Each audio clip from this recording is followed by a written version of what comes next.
There is a fear that wealthy people almost never say out loud. It's not the fear of losing money. It's not market crashes. It's not even running out. It's the phone call. The one where you dial your son or your daughter and say, "I need help." That's it. That's the fear underneath all the other fears. The thought that despite everything you built, the decades of discipline, the sacrifices, the choices, you might still end up financially dependent on someone who used to depend on you. Most people with your net worth would rather lose 30% in a downturn than make that call. Here's what I want you to do right now. Think about your retirement income, the actual income you will live on, not the assets, the income. Social Security, if you're taking it. Dividends, rental income, whatever it is. Now ask yourself this. If that income dropped by 40% tomorrow and stayed down for 3 years, would you need to ask your children for money? Take a moment. Be honest. If the answer is yes, or if you hesitated, your fortress, as I'm going to call it, is not yet built. In 2019, a Merrill Lynch Age Wave study found that 53% of adults between 40 and 60 were already financially supporting an aging parent. The average annual cost, $14,900. And here's the number that should catch your attention. Most of those parents had not planned to need that support. They simply hadn't built the right architecture. What I'm going to show you today is the specific framework Jewish elders used to make financial dependency structurally impossible.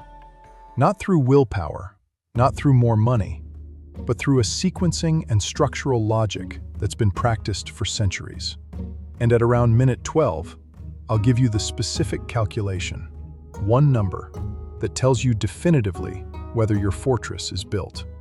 Let me explain why financial dependency in old age is almost always a planning error, not a financial one. The research on this is unambiguous. A 2018 study in the Journal of Aging and Social Policy examined 14 cultural groups in the United States and their rates of elder financial independence past age 80.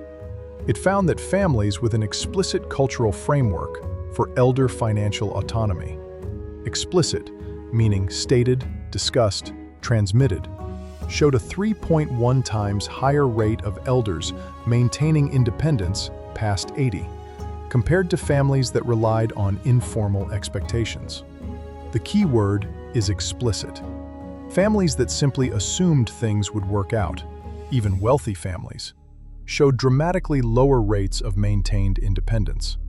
Because the absence of explicit architecture doesn't get filled with wealth. It gets filled with improvisation. Here's the hidden mechanism. Financial dependency in later life rarely happens because someone ran out of money. It happens because of a sequencing error. A very specific, very common sequencing error that almost no one talks about. Most financially successful people in their 50s and 60s are doing something that feels generous, but is structurally dangerous. They're giving assets to the next generation before their own fortress is fully funded. Helping the kids buy a house, contributing to grandchildren's education, gifts, transfers. All of it before the fortress, the income architecture that will sustain them completely independently for the rest of their lives, is actually completed. This is the inversion, and it is the single most common cause of late-life financial dependency in otherwise wealthy families. At around minute 3, I want to open a question we'll return to at minute 11. Here it is. There's a Jewish legal tradition that has nothing to do with personal finance.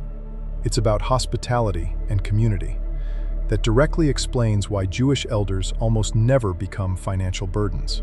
The tradition is called Gemilut chasadim, and it operates as an economy. Hold that.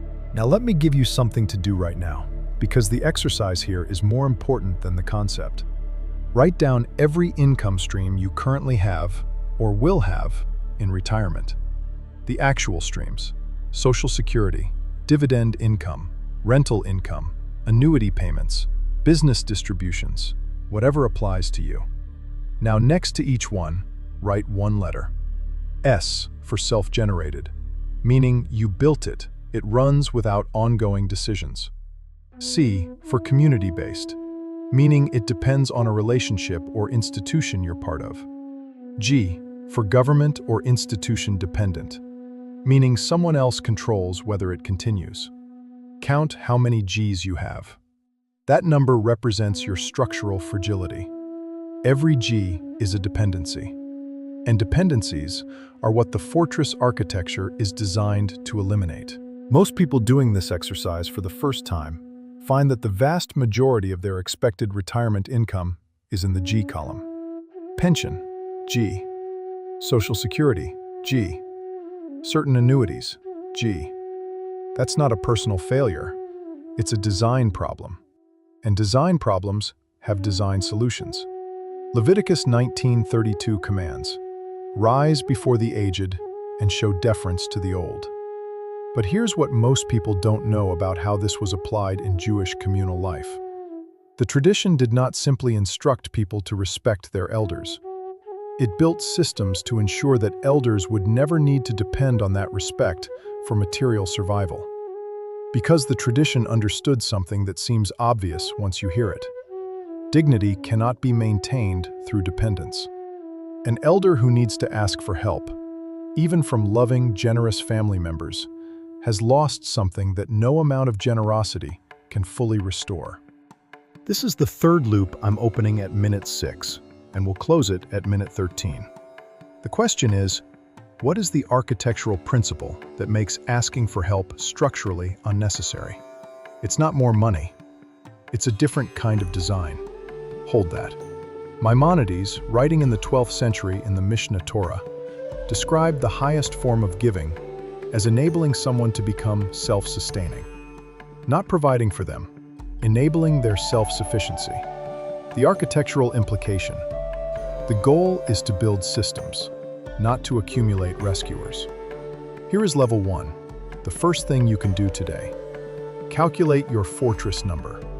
This is the specific monthly income you need to sustain your lifestyle completely. Housing, healthcare, food, travel, whatever your life actually costs, without selling any asset and without asking anyone for anything. Not your expenses from last year. Your actual monthly baseline for living well. Now compare that number to the total monthly income from your S column only, your self-generated income. Not the G column, not the C column, just the S column. The gap between your fortress number and your S column income is your dependency gap. That gap is the number your children will eventually be asked to fill if you don't fill it first. Most people who do this calculation for the first time are surprised, sometimes pleasantly, more often not. But the calculation itself is not the point. The clarity is the point, because you cannot build what you cannot see. Now let me tell you about Gemilut chasadim, the practice I mentioned at minute 3, and why it answers something that pure financial planning cannot. Gemilut chasadim, in Jewish tradition, is translated as acts of loving kindness. But its practical function is something different. It is a non-monetary economy of reciprocal contribution. The Talmud in Sukkah 49b describes it as superior to monetary giving, precisely because it operates between equals. The rich and the poor alike can give it, because it is given with one's person, not one's money. In traditional Jewish communities, elderly members contributed to the community not through money, but through what they knew, what they could teach, what they could supervise, what they could adjudicate. And in exchange, they received practical, non-monetary support. Meals brought, errands run, company given. This was not charity. It was reciprocity between contributors. The elder remained a contributor, and contributors don't ask for help, they exchange. A 2020 study in The Gerontologist found that elders with active non-monetary contribution roles, teaching, advising, mentoring, showed 31% lower rates of financial crisis requests from family members compared to elders without such roles. The mechanism is not complicated. People who see themselves as contributors do not see themselves as burdens, and that self-perception shapes every financial decision they make. This is level 2 of the system. Beyond calculating your fortress number, You need to identify your bridge role. Write this down.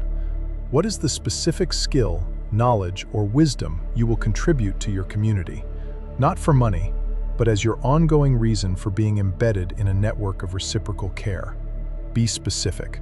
Not, share my experience. Specific. Teach, mediate, advise, in what domain, to whom. Your bridge role is what transforms you from a potential financial burden into a permanent contributor. And permanent contributors have a different relationship with dependency. They simply don't consider it an option. At minute 3, I asked you about Gemilut chasadim and said it directly explains why Jewish elders almost never become financial burdens. Here's the complete answer. The mechanism is architectural, not motivational. Jewish communal life built a non-monetary economy that kept elders as net contributors to their community, not through charity, but through reciprocal exchange. This meant that the social infrastructure supporting an elder in later life was not a one-way flow that depleted family resources. It was a bi-directional exchange that sustained itself. That architecture, community embeddedness plus a defined contributor role, is what modern gerontology has spent 50 years rediscovering in isolation. The Jewish tradition baked it into daily life 2,000 years ago. Now for level 3, the practice that makes this permanent. Once a year, hold what I call a Family Independence Council. But unlike the Family Financial Council in the last video, this one has a specific and explicit purpose. You state clearly to every major family member that your financial plan requires nothing from them, not as a gift to them, as a declaration of your architecture. You say, here is my fortress number. Here are the S-column income streams that cover it. Here is my bridge role in our community. My plan is complete. It requires nothing from you. That conversation changes everything.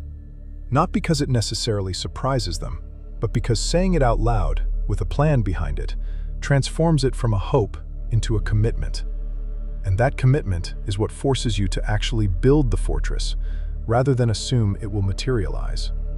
A 2022 Fidelity survey found that only 18% of Americans had discussed financial expectations with aging parents, despite 72% expecting to need to support them. The gap between those two numbers, 18% and 72%, is where financial dependency hides. The Family Independence Council closes that gap. 1 year from now, if you calculate your fortress number this week and identify your bridge role within the next 30 days, here is what will be different. Your children will not lie awake wondering what happens to you, because you will have told them with a plan.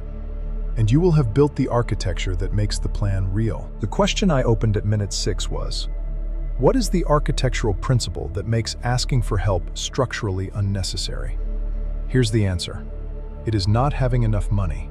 It is having enough architecture. A fortress number covered by S-column income, a bridge role that keeps you contributing, and a family declaration that converts your plan from private intention to public commitment. Those 3 elements, together, make dependency not just unlikely, but structurally impossible. At the beginning, I asked you to imagine your income dropping 40%. Whether you'd need to make the call. Here's what I hope you see now. That question is not really about the 40%. It's about whether you've built a fortress or a hope. Wealth and a fortress are not the same thing. Wealth is a number. A fortress is an architecture. A fortress number covered by self-generated income, a bridge role that maintains your standing as a contributor, and a family declaration that makes your independence explicit. That is the system, not an investment strategy, an architecture of dignity.